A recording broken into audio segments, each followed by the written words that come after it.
Quiero dar la más cordial bienvenida también a todos aquellos que nos siguen online por los diferentes canales y las redes sociales, los que están en distintas partes del mundo, tanto en Europa como en América. Bueno, quiero en esta hora decirles bienvenidos a este culto de la Iglesia Jesús 100% Vida, donde tenemos un grupo de hermanos en forma presencial, pero muchísimos hermanos, amigos de distintas partes que nos siguen a través de estas redes sociales. A todos rogamos que la gracia y el amor de Dios esté sobre sus vidas. Quiero compartirles también un testimonio que he tenido la bendición de poder representar a nuestro país, a la Argentina. Hemos tenido el día sábado a la madrugada un encuentro con más de 200 pastores latinoamericanos, latinoamericanos en su gran mayoría, pastores que están en Europa, pastores que están en los Estados Unidos, en cada país de Latinoamérica, pastores que están en Pakistán, en la India, en diferentes puntos, donde hemos estado orando, clamando al Señor por diferentes motivos. Por las naciones, por las autoridades, hemos estado clamando por las familias, por la unidad ministerial del cuerpo de Cristo. Es decir, y he tenido el privilegio de representar a la Argentina en ese tiempo tan especial. Fue un tiempo donde hemos sentido la presencia del Señor, el mover del Espíritu Santo de Dios. Y con la plena certeza que Dios está respondiendo con poder cada uno de los clamores. Hubo 25 hermanos que participamos de distintos países, representando distintos países, más allá de todos aquellos que estuvieron participando y orando en un mismo espíritu. Quería compartirles eso para que usted también esté en oración, porque Dios va a hacer algo grande. La situación ya del mundo en general no da más. No sé si usted comparte conmigo o no, pero no da más. La situación social, la situación política, la situación económica, la situación familiar, es como que ya está llegando al piso del fondo del pozo. Y cuando eso acontece, Dios obra con poder, haciendo milagros y generando un despertar espiritual en la iglesia. Y esto es lo que anhelamos, y esto es lo que oramos y clamamos. Señor, despierta tu iglesia, que haya un avivamiento espiritual y que podamos ser sal en medio de un mundo insípido, luz en medio de un mundo que está viviendo en tinieblas, y que miles y millones de personas conozcan a Jesucristo a través del ministerio de la iglesia. ¿Cuántos dicen gloria a Dios a eso? ¿Sabe? La iglesia es usted y soy yo. No es la institución que estamos esperando que algo pase a nivel institucional. No, es usted y yo. En el lugar donde estamos podemos generar un despertar espiritual y llevar a las personas a los pies de Jesucristo. Por esto hemos estado clamando, por esto estamos orando, en la plena certeza que pronto viene un avivamiento espiritual para el mundo entero. Y si usted me pregunta, yo diría que es el último gran avivamiento de la historia. La profecía de Joel en su máximo y completo cumplimiento. El Espíritu de Dios derramado sobre toda carne. Porque la profecía de Joel comenzó allí en Pentecostés, pero aún no tiene un cumplimiento completo y perfecto. El cumplimiento completo y perfecto será cuando el Espíritu de Dios, derramado sobre toda carne, en todos los países, en todos los continentes, produzca un despertar tal que el mundo cambiará en ese sentido. Luego vendrá el tamiz de a ver qué es lo que queda, y luego de ese tamiz la misma presencia del Señor en su segunda venida. Preparémonos para estos últimos tiempos, seamos protagonistas del obrar de Dios en estos últimos tiempos. Tengo una palabra de parte del Señor para todos nosotros en esta hora, y quiero invitarles a abrir la Biblia en el libro de Hebreos capítulo 2.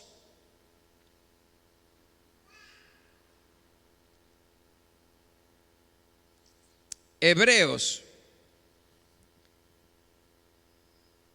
capítulo 2. Y vamos a leer a partir del primer versículo y el versículo 3 y 4. Mira lo que nos dice la palabra de Dios y lo que quiero sembrar en tu corazón de parte del Señor. Por eso es necesario que prestemos más atención a lo que hemos oído, no sea que perdamos el rumbo. He titulado la palabra de hoy, no pierdas el rumbo. Voy a leer de nuevo. Por eso es necesario que prestemos más atención a lo que hemos oído, no sea que perdamos el rumbo. Versículo 3. ¿Cómo escaparemos nosotros si descuidamos una salvación tan grande? Esta salvación fue anunciada primeramente por el Señor, y los que la oyeron nos la confirmaron. A la vez, Dios ratificó su testimonio acerca de ella, de la salvación, con señales, prodigios, diversos milagros y dones distribuidos por el Espíritu Santo según su voluntad. Hasta aquí la lectura de la palabra de Dios. Gracias, Señor, por este tiempo. Gracias porque podemos adorar y exaltar tu nombre con libertad, y tú, Señor, recibes la alabanza de tu pueblo en tu mismo trono. Y gracias, Señor, porque en medio de la alabanza comienzas a obrar y moverte en medio nuestro. Pero también queremos agradecerte por tu palabra, que sea una guía, que tu palabra, Señor, nos oriente a vivir una vida agradable a ti. Una vida de santidad, como es el propósito tuyo para cada uno de nosotros. Te quiero dar la gloria y la honra y rogarte, Señor, que esta palabra ilumine nuestro camino. En el nombre de Jesús, amén. Hay muchas decisiones importantes que tomamos en la vida. Algunas de ellas las tomamos bien, otras nos equivocamos. Pero es parte de la vida. Por ejemplo, podemos tomar una decisión con relación a qué quiero ser en la vida, qué quiero estudiar en la vida, a qué me voy a dedicar en la vida. Y tomamos la decisión y funcionamos de esa manera. La mayoría de las veces estamos satisfechos, pero también hay gente que dice, me gustaría empezar de nuevo, porque no hubiera elegido este camino, no hubiera elegido esta carrera, no hubiera elegido este futuro que elegí para mi vida. Y sentimos que por ahí nos podemos llegar a equivocar en cuanto a esto, pero como que ya lo tomamos. Otra de las decisiones fundamentales importantes en la vida está relacionado a con quién voy a pasar el resto de mi vida, es decir, con quién me voy a casar. Y es una elección importante porque estoy determinando mi futuro, estoy determinando también con quién voy a compartir mi vida, que es lo más importante que tengo. Conozco muchos matrimonios que son felices y gloria a Dios por eso, y dicen, elegí bien, este era el hombre para mí, esta es la mujer idónea para mí, y están funcionando perfectamente bien. Pero también conozco personas que dicen, me equivoqué, tomé una decisión errada. Pensé que era el hombre para mi vida, pensé que era la mujer para mi vida, pero en realidad no. Y por eso tenemos tantos problemas matrimoniales, por eso tenemos tantas separaciones, tantos divorcios. ¿Por qué? Porque tomamos una decisión errada, equivocada, aunque pensábamos que era la correcta en su momento. Es decir, podemos errar en nuestras decisiones. Pero quiero decirte en esta hora que la decisión más importante y más valiosa que podemos tomar es la decisión de aceptar a Jesús como el Salvador y el Señor de nuestra vida. La decisión más importante sobre la cual no podemos equivocarnos es recibir a Jesucristo como nuestro Salvador. Es la decisión de la salvación. No se compara con ninguna otra. ¿Por qué? Porque tiene repercusiones de la eternidad. El hecho de que usted y yo hemos recibido a Jesús como el Salvador y el Señor de nuestra vida es el pasaporte que nos da la entrada a los cielos eternamente el día que nos toque partir. Y quiero decirle algo, no es un secreto, pero querramos o no, nos guste o no, tarde o temprano todos tenemos que pasar por esa experiencia de partir de esta tierra. Y si yo tengo mi pasaporte, ¿cuál es mi pasaporte, pastor? Jesús como el Salvador y el Señor de mi vida. El día que yo entregué mi vida a Jesucristo, soy salvo, sellado por el Espíritu Santo. Entonces ese es mi pasaporte. El día que me toque partir, yo tengo la plena certeza, la plena garantía de parte de Dios que tengo acceso a los cielos, tengo mi lugar preparado en los cielos eternamente en la misma presencia de Dios. Por lo tanto, mire si es una decisión importante, si es una decisión tan valiosa, porque no solamente nos da acceso a los cielos, no solamente nos da acceso a la presencia de Dios eternamente, sino que la salvación también nos muestra el camino por donde debemos transitar para disfrutar una vida plena y tener comunión con Dios. Cuando usted es salvo por Jesucristo y comenzamos a leer la palabra de Dios, vemos la voluntad de Dios para nuestra vida, que trae alegría, que trae felicidad, que trae equilibrio, que trae el hecho de disfrutar la vida. Y esa vida es una vida abundante. Por lo tanto, note, tomar la decisión de ser salvo por Jesucristo nos permite que cuando terminamos esta vida disfrutamos de los cielos eternamente. Disfrutamos de esta vida aquí en la tierra porque vamos transitando por un camino correcto, que es el que Dios ha establecido en su palabra. Y si usted y yo obedecemos al Señor, tenemos comunión con Dios, entonces disfrutamos cada situación. Nuestra vida es una vida abundante. Y todo esto, que es el plan de Dios para usted y para mí, está ratificado, está garantizado, hemos leído recién, por Dios. ¿A través de qué? A través de milagros, a través de señales, a través de prodigios. Es decir, en su vida cristiana, después que es salvo, comienza a experimentar el camino por donde tenemos que transitar según la voluntad de Dios, y Dios va garantizando nuestra vida cristiana con señales, con milagros, con prodigios en su vida y con dones, dice. ¿Para qué? Para que con esos dones podamos servir al Señor. Pero en la palabra que acabo de leer hay una advertencia, y es lo que yo quiero sembrar en esta hora en tu corazón. ¿Cuál es la advertencia? Prestemos más atención a lo que hemos oído. ¿Qué hemos oído? Lo que acabo de decirle. Que usted es salvo por Jesucristo, que eso garantiza su entrada a los cielos, que eso que le permite a usted vivir una vida plena y abundante obedeciendo al Señor a través de los preceptos de su palabra, que usted va a recibir milagros de parte del Señor. Esto es lo que hemos oído. Prestemos más atención a lo que hemos oído, no sea que perdamos el rumbo. Esto significa que podemos desviarnos de este plan de Dios sobre nuestra vida. Por eso, qué importante es no descuidemos lo que tenemos. No perdamos el rumbo de lo que es la vida cristiana que el Señor ha preparado para nuestra vida. ¿Por qué digo esto? Porque lamentablemente conozco muchos cristianos, mi querido, que comenzaron muy bien. Recibieron a Jesús como el Salvador y Señor de sus vidas y todo le cambió. La vida fue una vida profunda, maravillosa.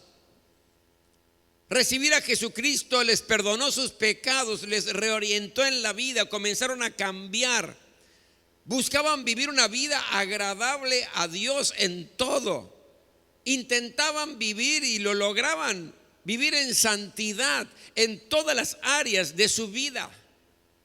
Servían al Señor con todas sus fuerzas, con todas sus ganas, a través de los dones que Dios le había dado. Es decir, estaban caminando bien, estaban transitando muy bien la vida cristiana, pero hubo un tiempo que descuidaron su vida espiritual, que ya no estaban buscando la presencia del Señor, buscar la comunión con Dios, su vida devocional, la intimidad con el Señor.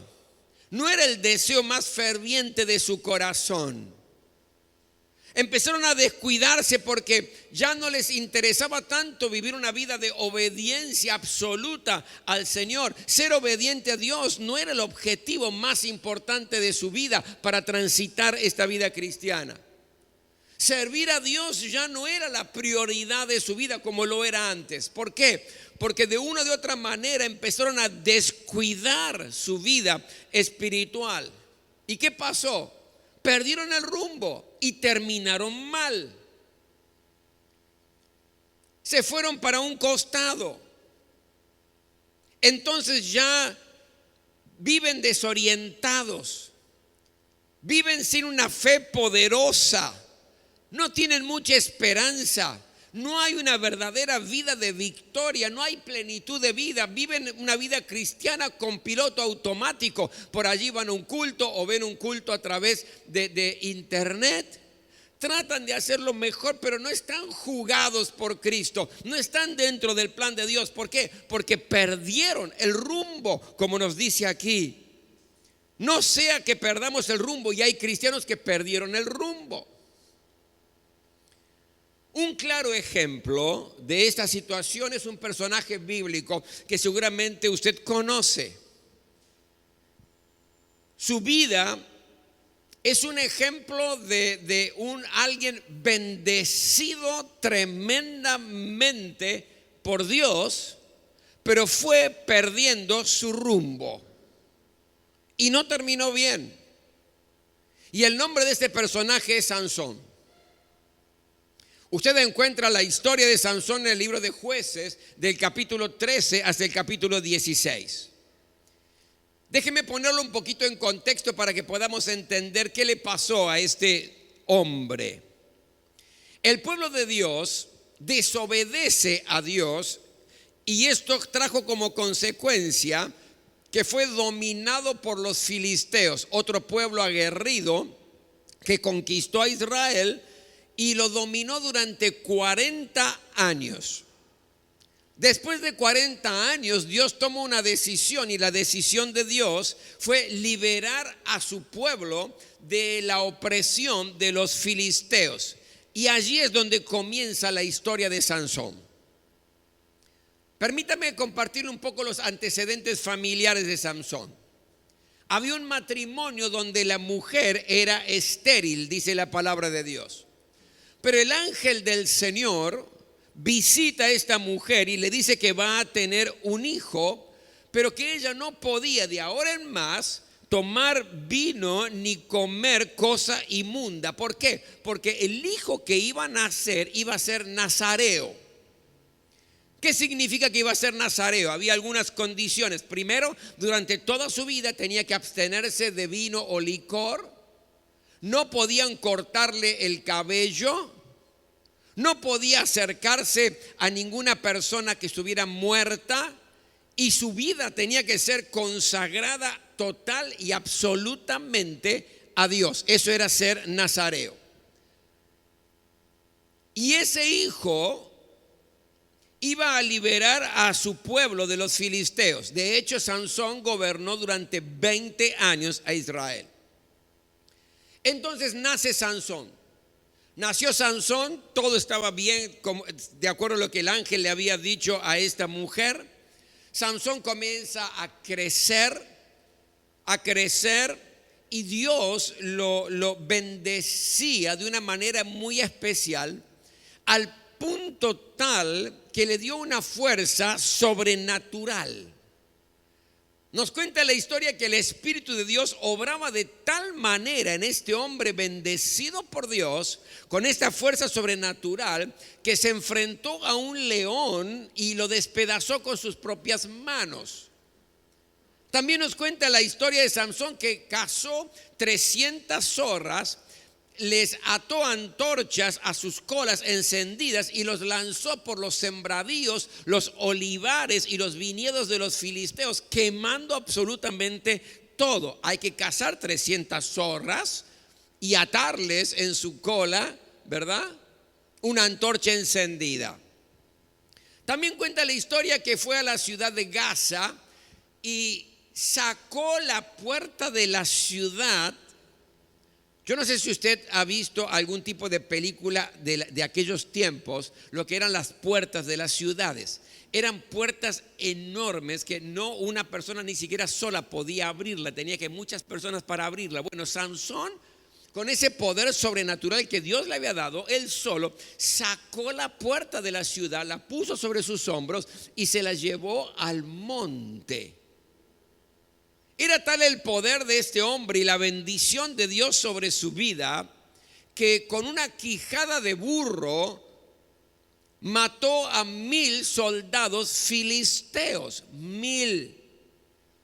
Aquí vemos cómo Dios de una manera especial tenía tal consideración con este hombre, que era un hombre bendecido por Dios, guiado por Dios, elegido por Dios.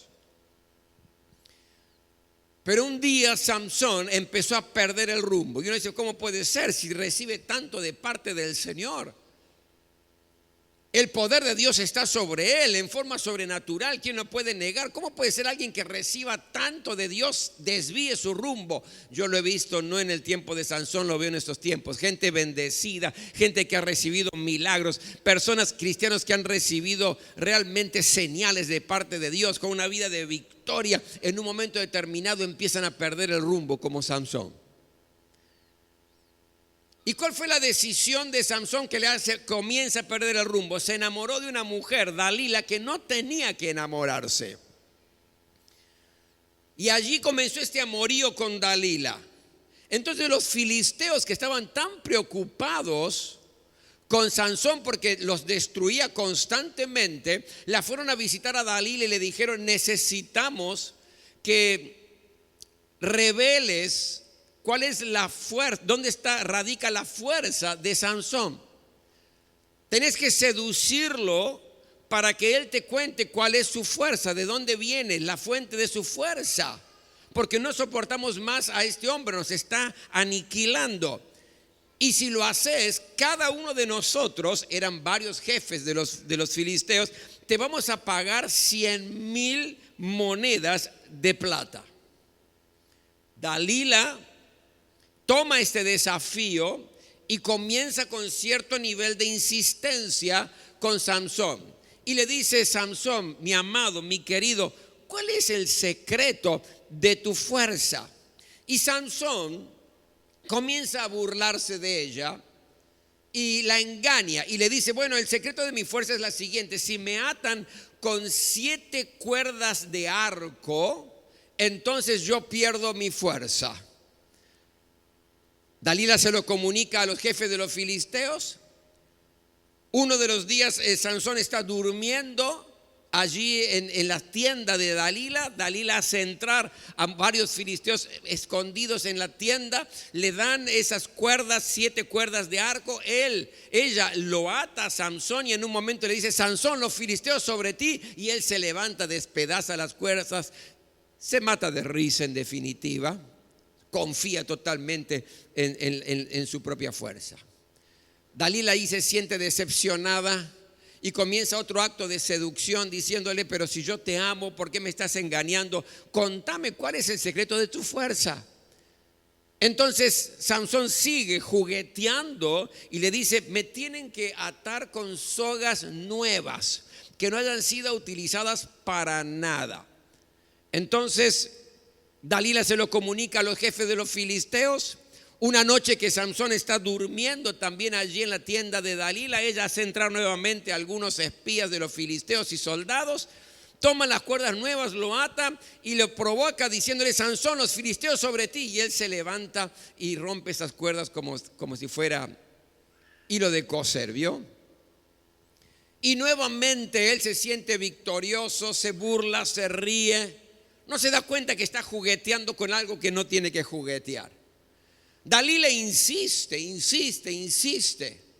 Entonces él le dice, bueno, la verdad es que la forma de que yo pierda mi fuerza es que de mi cabellera hagan 7 trenzas y luego la aten con una tela. Si lo hacen de esta manera, yo pierdo mi fuerza. Se queda dormido Samson. De nuevo la misma historia, hacen entrar a algunos soldados filisteos a la tienda, le hace ella mientras él duerme las trenzas, las ata, etcétera, y le dice: Samson, los filisteos contra ti. Y él se levanta y nuevamente un motivo de burla, de jactancia, de vanagloria, algo que está perdiendo el rumbo.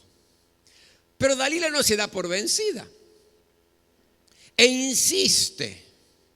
Y le vuelve a decir, y era tal la presión de esta mujer sobre Samson que él, cansado, le dice: si me cortan el cabello, entonces pierdo la fuerza.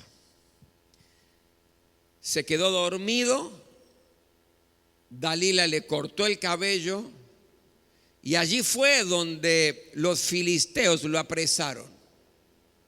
Allí fue donde ya no tenía fuerzas y no podía luchar contra varios soldados, aunque él antes con una quijada de asno había matado a 1000 filisteos. Ahora, sin la fuerza sobrenatural de Dios, sin la bendición de Dios, no podía luchar con un grupito nomás de soldados. Lo toman prisionero. Dice la Biblia que le sacaron los ojos, lo esclavizaron en la cárcel, lo pusieron en una fiesta de celebración de los jerarcas filisteos, y en ese momento dijeron: traigan a Samson para que nos divierta.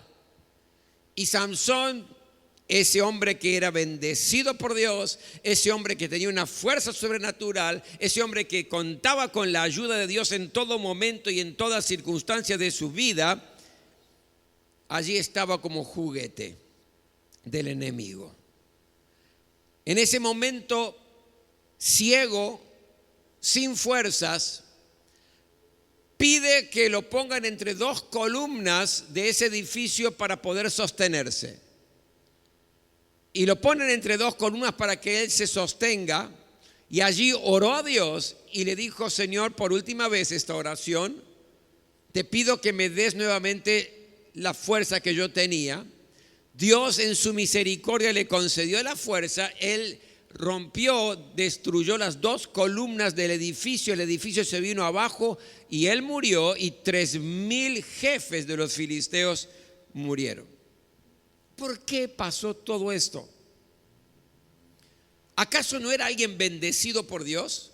¿No era alguien elegido por Dios? ¿No era alguien que Dios le había dado dones especiales, poder sobrenatural? Alguien utilizado por el Señor para liberar a su pueblo. ¿Qué es lo que pasó? Perdió el rumbo, descuidó su comunión con Dios y terminó mal. Por eso, mi querido, de esta historia y de este pasaje de Hebreos, solamente quiero dejarte 3 cosas muy breves y muy concretas para que no pierdas el rumbo. Para que realmente, así como comenzaste, puedas estar creciendo cada vez más en tu vida cristiana, y tu vida cristiana sea una vida poderosa en el Señor, de influencia, como querés tenerla realmente. ¿Cómo se descuidó? ¿Cómo fue que perdió el rumbo? 3 cosas. La primera: Samson estaba durmiendo cuando fue apresado. Si no hubiera estado durmiendo, hubiera mantenido su cabellera como era la de los nazareos y el secreto de su fuerza, y estos pocos soldados hubieran tenido que salir huyendo. No lo hubieran podido apresar, no lo hubieran podido tomar, ni siquiera se podían acercar a él. ¿Qué me enseña esto? Que muchas veces podemos estar durmiendo con modorra espiritual. ¿Y qué significa la modorra espiritual? Que descuidamos nuestra vida de devoción, descuidamos nuestra vida de oración, descuidamos nuestra vida de comunión con Dios, nuestra intimidad con el Señor. descuidamos el hecho de querer estar con Dios.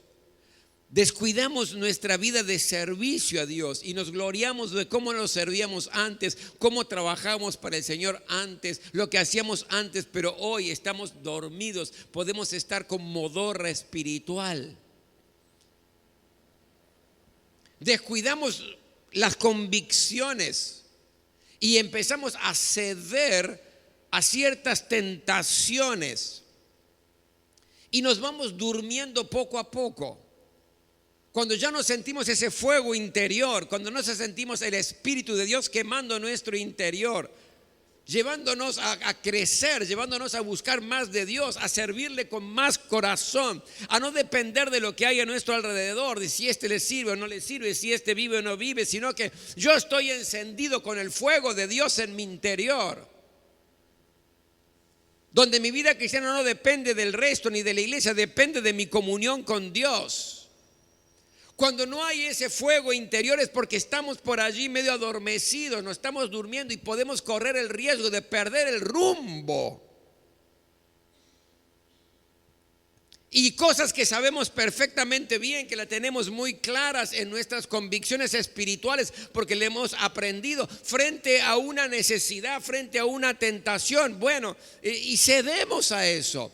Sé que tengo que hacerlo así, pero no lo hago. Eso es adormecimiento espiritual. Y cuando empezamos de esta manera, cuidado, estamos perdiendo el camino, estamos perdiendo el rumbo que Dios tiene para nuestra vida.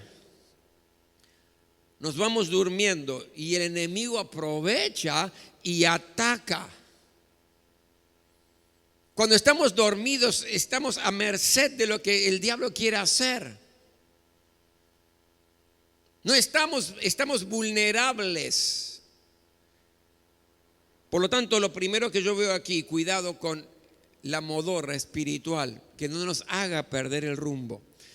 Lo segundo que yo veo en Sansón, que le hicieron perder el rumbo de su vida, se juntó con quien no debía juntarse y empezó a juguetear con la tentación. Sansón no era ningún ingenuo. Él sabía perfectamente bien por qué querían sacarle el secreto de su fuerza. Jugueteó con el pecado, confió en sus fuerzas. Eso es vanagloria, eso es soberbia, aún desde lo espiritual, es orgullo personal. No van a poder conmigo, la tengo muy clara. Dios está de mi parte, esto es sobrenatural. Y empieza a juguetear y entra en el campo de la tentación. Pero quiero decirte algo, el que juega con fuego tarde o temprano se quema. ¿Qué versículo es? No es ningún versículo, pero es la realidad. Si uno juguetea con la tentación, tarde o temprano va a caer en la tentación. El mejor ejemplo es el de José. Fue tentado y huyó, dice la palabra de Dios. Era tentado con una tentación extraordinaria. Nadie se iba a dar cuenta que iba a estar con la esposa de Potifar. Nadie se iba a dar cuenta. Los empleados habían sido echados y no quedaba nadie. Nadie iba a delatar después ese acto de infidelidad, porque quien lo delatara moría. Por lo tanto, todo era perfecto. La tentación estaba servida para que nadie se diera cuenta. Pero José, ¿qué hizo? Él huyó de la tentación, no jugueteó con la tentación. Y usted y yo estamos sometidos constantemente a tentaciones. No es pecado estar sometido a tentación, no es pecado. ¿Por qué? Porque la vida nos presenta eso. Porque Satanás es astuto y a cada uno lo va a estar tentando en función de sus debilidades y de lo que puede ser vulnerable. La tentación no es la misma para todos. Para algunos la tentación va a ser un dinero mal habido. ¿Por qué? Porque sabe que hay una necesidad. Satanás sabe que hay una necesidad, que esto vendría genial y allí va a venir la tentación. Para otros la tentación va a ser en la infidelidad sexual, tanto del hombre como la mujer. Diferentes tentaciones en función de lo que cada uno puede ser vulnerable en ese momento. Pero no juguetee, huya de la tentación, porque si juguetea como lo hizo Sansón, aunque tenía una fuerza sobrenatural, aunque estaba convencido que podía contra todo, tarde o temprano cayó. y le hizo perder el rumbo. Por lo tanto, primero, cuídese de no estar dormido en la vida espiritual. Fortalezca su comunión con Dios, su vida de devoción. Sirva al Señor con alegría, con fuerzas, más allá que los que le rodean lo hagan o no. Usted no depende de eso. Es su vida cristiana, es su comunión. Fortalezca sus convicciones y frente a las situaciones que se presentan, no ceda a la tentación. No juguetee con la tentación para no perder el camino. Y lo tercero, y con esto voy a terminar, pensó que Dios estaba con él. Fíjese lo que dice el capítulo 16, versículo 20 de Jueces. Dice así: Sansón despertó de su sueño y pensó: me escaparé como las otras veces y me los quitaré de encima. Pero no sabía que el Señor lo había abandonado. Wow. ¿Escuchó? Pensó, mientras jugueteaba con la tentación: voy a hacer como antes, me los voy a sacar de encima, ya me los saqué 3 veces. Pero no sabía que el Señor lo había abandonado. Perder el rumbo nos hace perder comunión con Dios. ¿Por qué? Porque Dios no va a convivir con mi pecado. Y cuando Dios se aparta, no porque quiere, sino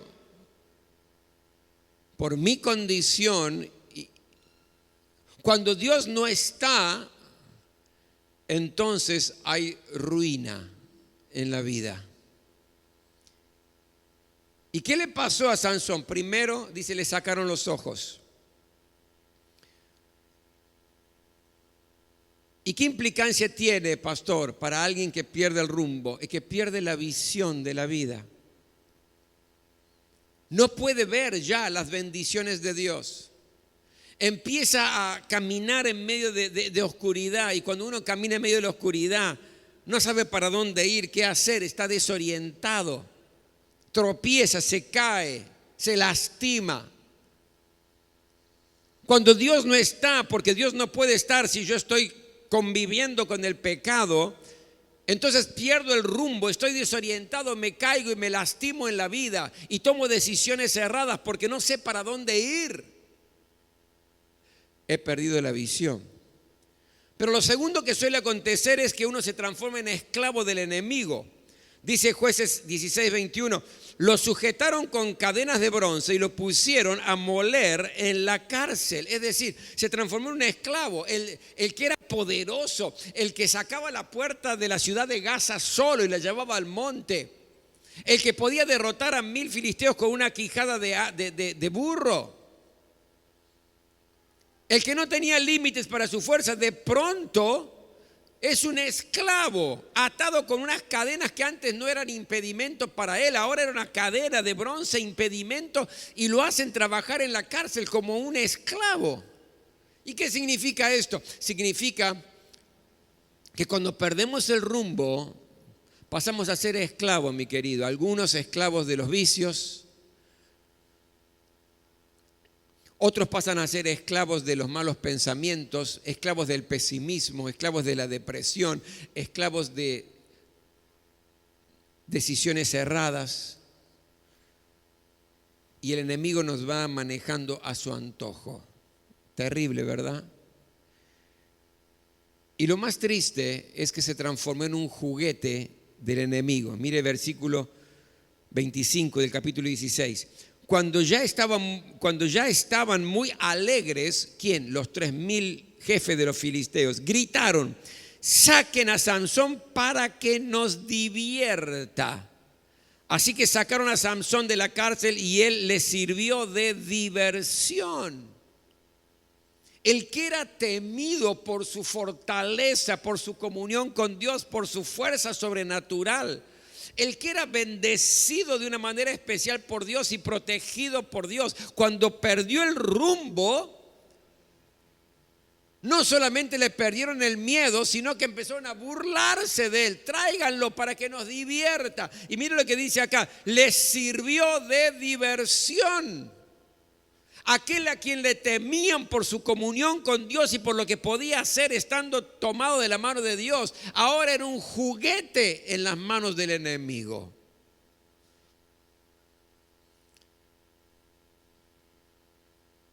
Cuando corremos el riesgo de perder el rumbo, el camino que Dios ha trazado para nuestra vida, Satanás se mata de risa, ¿sabe? Porque nos logra desviar de aquello que era el proyecto, el propósito de Dios sobre nuestra vida. Por eso en esta hora, el desafío para usted, para mí, para aquellos que están en sus casas en esta hora es: cuide su vida espiritual. No pierda el rumbo. No se duerma espiritualmente, que no le agarre la modorra espiritual, descuidando su vida devocional, descuidando su vida de servicio al Señor a través de los dones que le ha dado, descuidando sus convicciones porque está cediendo muchas veces. No ceda a las tentaciones. No juguetee con las tentaciones para que no pierda el rumbo, porque tarde o temprano podemos perder. Porque tarde o temprano podemos descarriarnos. No confíe en sus propias fuerzas. Porque a veces creemos que Dios está, pero Dios ya no está porque nos hemos descarriado. Y descarriarse significa perder la visión de la gloria de Dios sobre nuestra vida.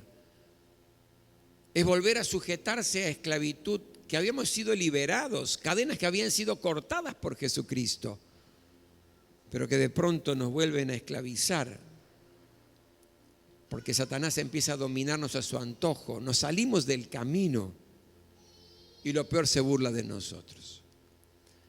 Por eso, permítame, es necesario que prestemos más atención a la vida cristiana, que prestemos más atención a cómo estamos viviendo. No sea que perdamos el rumbo. La voluntad de Dios para cada uno de nosotros es que vivamos vidas plenas, vidas abundantes, vidas de impacto, vidas de influencia. Que cuando usted llegue a un lugar, la presencia de Dios y la presencia del Espíritu de Dios se manifieste en ese lugar. ¿Por qué? Porque usted destila de su interior poder del cielo, porque está en el centro de la voluntad de Dios, porque usted está viviendo una vida consagrada al Señor, porque mantiene el rumbo que Dios ha establecido para usted. Quiero invitarte a que nos pongamos todos de pie en esta hora.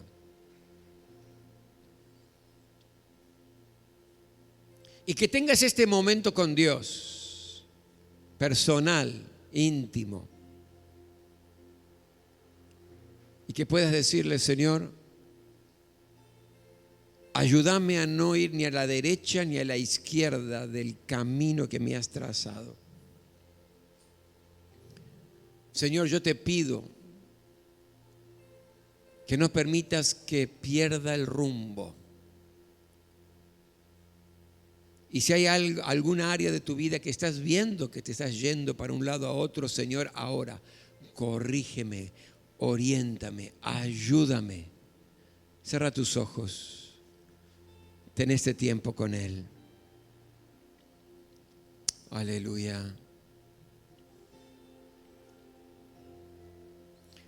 Hoy estamos aquí, Señor,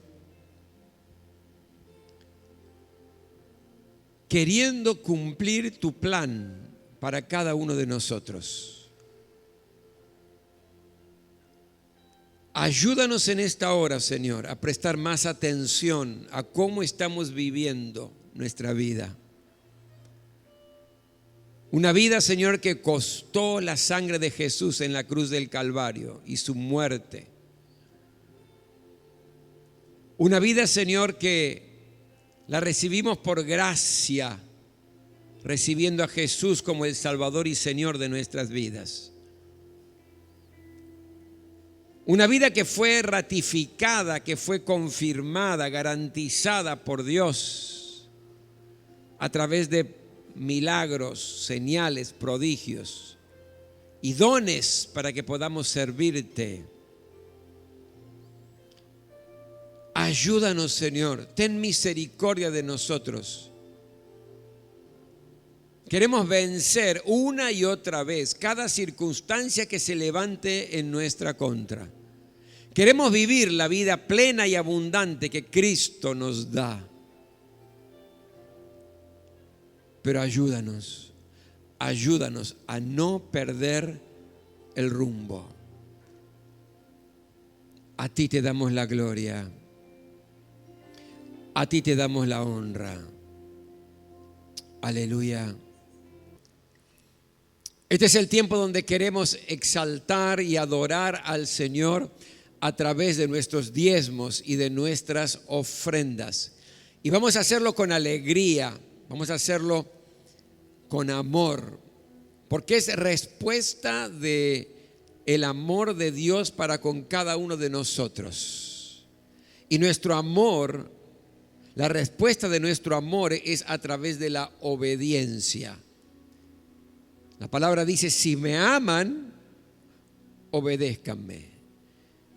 Y el Señor ha establecido en su palabra que todo es de Él y de lo recibido de su mano le damos. Todo es bendición de Dios. Y damos nuestros diezmos, nuestras ofrendas con alegría. Prepare, yo voy a orar en esta hora para bendecir sus finanzas. Señor, en el nombre de Jesús, con alegría, con generosidad, en obediencia a ti, por amor, traemos nuestros diezmos y nuestras ofrendas hoy. En el nombre de Jesús, gracias, porque vas a abrir las compuertas de los cielos y derramar bendición hasta que sobre y abunde en nuestra economía conforme a tu promesa, y nosotros te creemos a ti.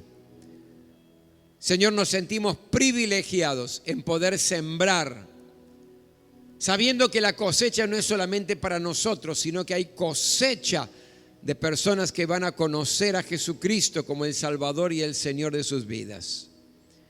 Pero gracias, Señor, porque vas a sobreabundar en nosotros. Habrá prosperidad, habrá crecimiento de la economía en tus hijos a pesar de la crisis.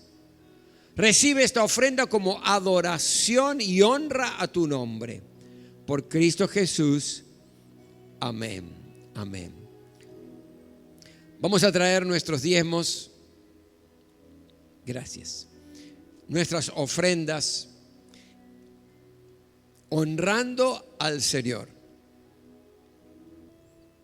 Permítame orar y bendecirlos y luego adorar al Señor para despedirnos. Gracias, Señor, por este tiempo, gracias por este culto, gracias por tu palabra, Señor, que siempre nos corrige, nos orienta para que podamos ser felices.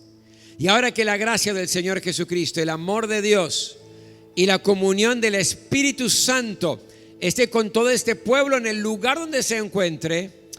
Amén, amén. Que Dios les bendiga a todos muy, pero muy ricamente.